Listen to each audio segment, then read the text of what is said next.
हैदर का वकील साहब AP सिंह साहब मेरे क्लाइंट को धमकियां दे रहा है सोशल साइट के थ्रू।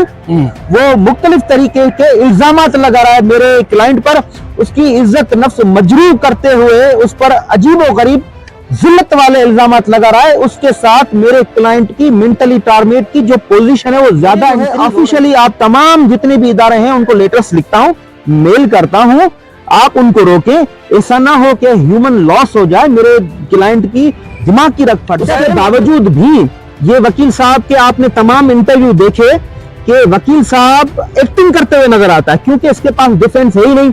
सबसे जो बड़ा डिफेंस था हमने मिट्टी में मिला दिया।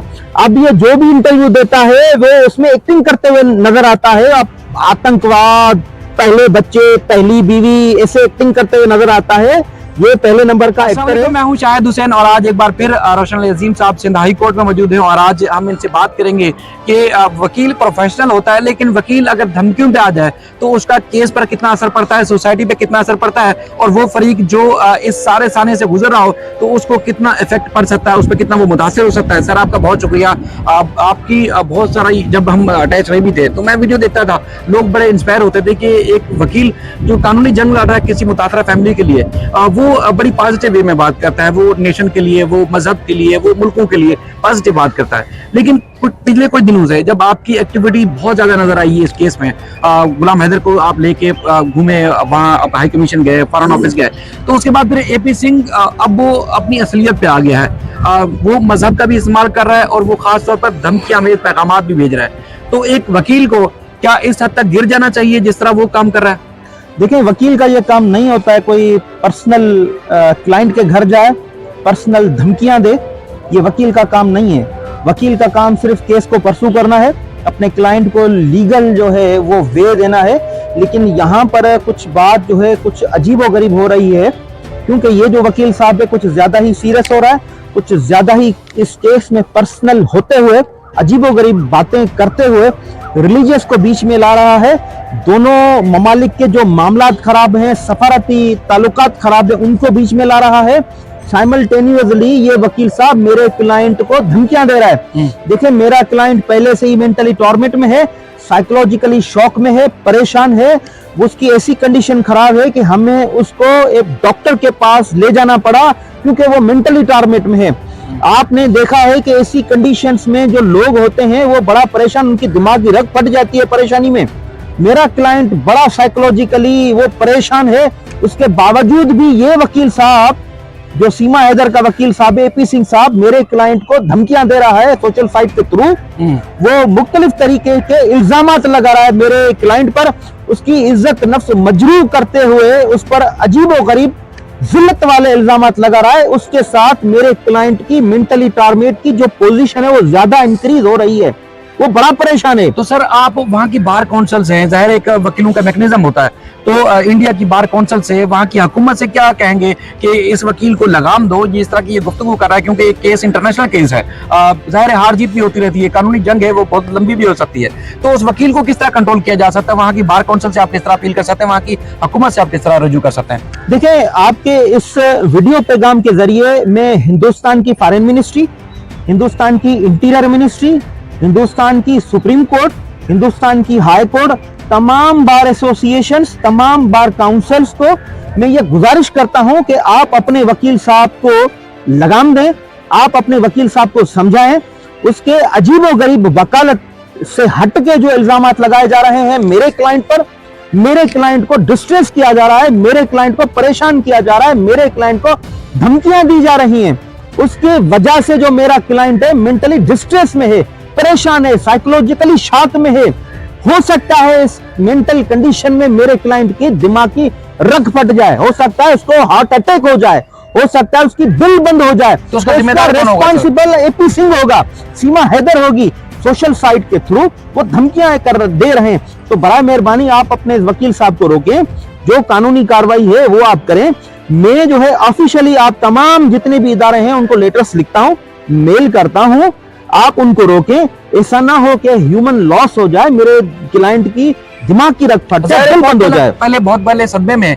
अच्छा सर, थोड़ा सा हम केस की तरफ आए, तो आप जरा ये बताइएगा कि क्या कोई वकील की उसकी जो प्रोफेशनल लाइफ होती है या प्रोफेशनल उसका जो काम है, क्या वो इस तरह जा सकता है कि किसी के घर जाए, उसके बाद फिर सोशल मीडिया पे बैठ के रोज इस तरह की बीच में मजहब को इस्तेमाल करे? कभी कोई वकील, आपने जाहिर यहाँ पर भी हमारे साथ मुस्लिम वकील भी हैं, हिंदू वकील भी या सिंध में प्रैक्टिस करते हैं, जजेस भी हमारे हिंदू यहाँ पे रहे, कभी आपने देखा कोई और जज या वकील इस तरह की हरकतें करता हो जिस तरह एपी सिंह कर रहा है? देखिए, वजह क्या हो सकती है? देखिए, वकीलों का ये काम नहीं है।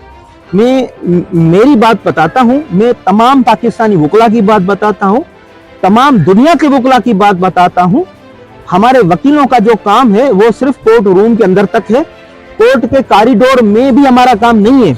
हमारा ताल्लुक कोर्ट रूम के अंदर है, और उसके बावजूद कोर्ट रूम के बाद भी अगर क्लाइंट कोई कंसल्टेशन करना चाहता है तो हम उसको ये डायरेक्शन देते हैं कि आपको हमारी ऑफिस में ऑफिस टाइमिंग पर आना है। एक तो कोर्ट रूम में हमने उसका केस प्रोसीड करना है, और कंसल्टेशन के लिए हमने क्लाइंट को हमारी ऑफिस में बुलाना है। हमारा कोई काम नहीं होता कि क्लाइंट को होटल पे बिठाएं, हमारा कोई काम नहीं होता कि हम क्लाइंट के घर जाएं, हमारा कोई काम नहीं होता कि क्लाइंट को हम अपने घर बुलाएं। ये ताल्लुक नहीं होता है। ये कोई पर्सनल इंटरेस्ट है साहब का, जो बार बार जो उसकी क्लाइंट है उसके घर जा रहा है, रिलीजियस कार्ड जो है बीच में ला रहा है, सिफारती ताल्लुकात को बीच में छेड़ रहा है। पहले सही मामलात खराब हैं, दोनों ममालिक के सिफारती ताल्लुकात खराब है, लोगों दोनों ममालिक के बीच में नफरतें फैलाई गई।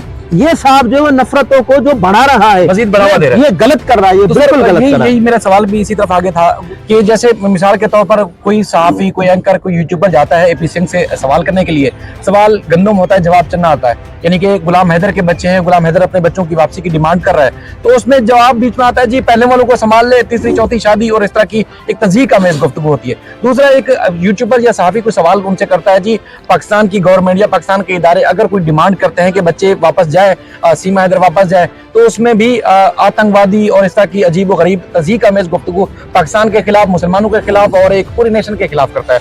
तो क्या किसी वकील को ये एथिक्स होती है कि लुच्चे लफंगे की तरह बैठ के गुफ्तगू करे? लीगल पॉइंट्स हैं, अगर ठीक है, हार जीत या जो भी है उस पर गुफ्तगू करे। लुच्चे लफंगों की तरह गुफ्तगू करने का मकसद क्या होता है कि आपको डिमोरलाइज करे, आपकी जो अज़ाइम है उसको थोड़ा पस्त करे? क्या वजह हो सकती है? देखिए, ये वकील साहब जो है एथिक्स का सब्जेक्ट वकालत में नहीं पढ़ा है, लॉ ऑफ मोरालिटी नहीं पढ़ा है, ये नेचुरल लॉ नहीं पढ़ा है, और डिफरेंट लॉज जो बेसिक बुनियादी कवानीन होते हैं वो ये नहीं पढ़ा है। इसको पता ही नहीं है कि मुख्तलिफ तरीके के ये जो इल्जामात लगा रहा है, जिसमें आतंकवादी बार बार आतंकवादी कहते हुए हमें डिफेम करने के लिए कोई ये कर रहा है, ये बिल्कुल इंतहाई ये गलत बात है। और उसके बावजूद भी ये वकील साहब के आपने तमाम इंटरव्यू देखे कि वकील साहब एक्टिंग करते हुए नजर आता है, क्योंकि इसके पास डिफेंस है ही नहीं। सबसे जो बड़ा डिफेंस था हमने मिट्टी में मिला दिया। अब ये जो भी इंटरव्यू देता है वो उसमें एक्टिंग करते हुए नजर आता है। अब आतंकवाद, पहले बच्चे, पहली बीवी, ऐसे एक्टिंग करते हुए नजर आता है। ये पहले नंबर का एक्टर है। मैं तमाम हिंदुस्तान के जितने बड़े बड़े डायरेक्टर हैं मैं उनको गुजारिश करता हूँ, संजय लीला बंसाली को गुजारिश करता हूँ, करण जौहर को, सुभाष घई को, बड़े जितने भी डायरेक्टर हैं उनको गुजारिश करता हूँ उसको अपनी फिल्म में चांस दें, बड़ा अच्छा एक्टर है। दूसरा, मैं बिग बॉस वालों को भी ये गुजारिश करता हूँ कि आप इसको चांस दें, बड़ी अच्छी एक्टिंग कर सकता है। ये बड़ा मंजावा एक्टर है, अमिताभ बच्चन से बड़ा एक्टर है, शाहरुख खान से बड़ा एक्टर है, समझे? तो ये इसके पास कोई बात है नहीं, इस किस्म का वकील नहीं हो सकता। ऐसा वकील नहीं है, इसको हम वकील नहीं समझते, इसको हम किसी भी तरह वकील नहीं समझ सकते, क्योंकि ये हिंदुस्तान के वो जो काबिल वकला थे, अंबेडकर साहब जैसे वकला जिनकी पूरी दुनिया में नाम है, वो उनकी जो इज्जत पामाली का सबब बन रहा है पूरी इंडिया में, पूरी दुनिया में। इमेज भी इसी तरह जा रहा है। क्या वकील कोई ऐसा हो सकता है?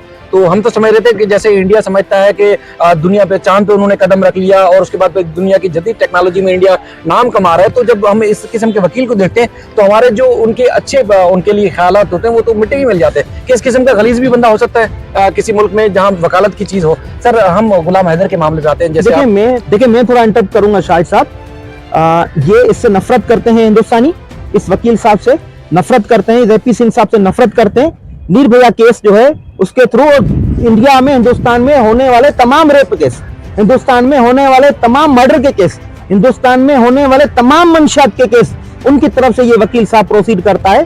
तो इससे नफरत करते हैं। ये इसकी जो नफरत है ये नफरत के लायक है, इससे कोई मोहब्बत का इजहार नहीं करता है। तो इसको हम वकील नहीं समझते, इसका बार का लाइसेंस जो कैंसिल करके इसको घर बिठाया जाए, असल जो कोर्ट काम के है, सामने गटर साफ इसको वाला बिल्कुल हुआ गटर है। साफ करना चाहिए।